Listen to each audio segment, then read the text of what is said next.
Nalə xanım, əvvəlki verilişlərdə Səadət xanım bizdə olan durumu, yəni belə deyim də izah eləmişdi. Yəni bizdə belə deyim də birinci uşaq Hı. yəni Hı hı. düşmüşdü. Və o prosesdə biz yəni çox əziyyət çəkdik də, həddindən artıq bizi, yəni mən demirəm orada nə qədər pullar Hı xərcləndi, hara hı. getdik, diaqnostika, onu bir qırağa qoyuram. Psixoloji çox pis durum idi. Yəni Hı. pis duruma saldılar bizi həkimlər. Həqiqətən qorxutdular bizi ki, yəni elə bir o qalırdı, məsəl üçün desinlər ki, elə problem sizdədir, sizə görə olubdu bu proses. Yəni biz də qalmışıq ki, belə, yəni vroде bu, yəni elə bir belə deyim də sağlam həyat tərzi sürürük, belə bir şey eləmirik. Yəni deyim içkiyə yox, siqaret və digər zərərli belə deyim də Vərdişlər. vərdişlərdən istifadə eləmirik. Hı. Birdən-birə belə olmağı bizə çox psixoloji çox pis təsir göstərmişdi. Hı. Mən indi məsəl üçün bilirəm ki, bir dolu var hansı ki səni bu vəziyyətdən çıxarda bilər, kömək eləyə bilər. Bəli. Yəni təəssüflər olsun ki, o vaxtı bilmirdik bu mövzunu. Həmən Yəni, elə sizin dediyiniz kimi vəziyyət ki, fərqi nədədir? Hazırlıq, hazırlıqsızlıq. Burada görürsüz itki oldu. Və çoxdur belə ailələr, hansılar ki, birinci, ikinci, üçüncü fərqi yoxdur. Bir neçə uşaq tələf olur və yaxud doğulur, ölü doğulur, doğulur, qalmır. Onlar əlbəttə ki, psixoloji dəstəkdən kömək almalıdırlar. Çünki bu get-gedə depressiyaya gətirib çıxarda bilər. Yəni bir izah eləyən yox idi ki, Bəli. bu belədir, bəs olur belə şeylər. Bəli. Yəni eləməyin. Dəstək olmayıb da, psixoloji dəstək olmayıb. Ona görə də indi bütün bunlar ona görə inkişaf edir ki, biz başa salırıq, maarifləndiririk ki, belə-belə dəstəklər var, belə-belə hallarda müraciət edə bilərsiniz mütəxəssislərə ki, sizi bu vəziyyətlərdən sağlam, normal çıxartsınlar. Nəinki illərlə oturub bunu belə danışasınız, yaddan çıxmayan bir vəziyyət yaranır. Nalə xanım, bax belə bir şey deyim. Bax indi biz bu Dovlada deyək də indi hal-hazırda hansı ki hamiləlik dövründə dəstək olur insanlara. Yəni ümumiyyətlə siz həyatınızda ümumiyyətlə nə baş verdi ki, siz qərar verdiniz ki, məhz bundan məşğul olmalısınız? Mən bilən siz daha başqa sahədə idiniz, sonra gəlmisiniz bu sahəyə. Bəli, düzdür. Bu sahəyə gəldim, necə baş verdi? Mən analıq məktəbi düzəltmişdim, yaratmışdım. Orada sağlam uşaq dünyaya necə gətirək, necə sağlam uşaq böyüdək, belə bir fikirlə yaratmışdım.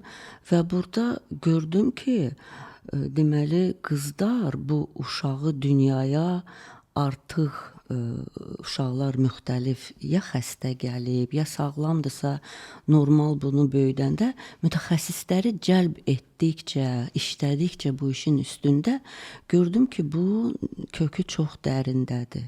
Hamiləlik, boşluqlar var, bəli, və ona görə bunu adi bir hamiləlik məktəbi istəmirdim bu olsun. Mən istəyirdim bu əməlli başlı professional yanaşma olsun və bunun üçün getdim bu məktəbə daxil oldum, oxudum. Bu ali məktəbdir, diplomdur və orada həm də mən bütün modulları götürdüm.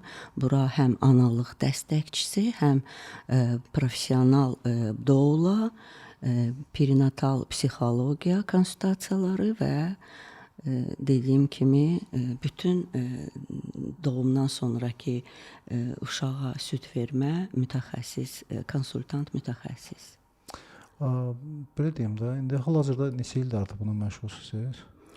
İkinci təhsillə 3 ildir. İkinci təhsil, amma ondan qabaq da məşğul olmuşdunuz. Ondan qabaq, bəli, həmişə reabilitoloq kimi təhsil almışdım. Tibb universitetini bitirəndən elə reabilitoloq kimi çalışırdım. Orada da çox rast gəlirdim qızların beloma nahiyələrinin, fəqərənin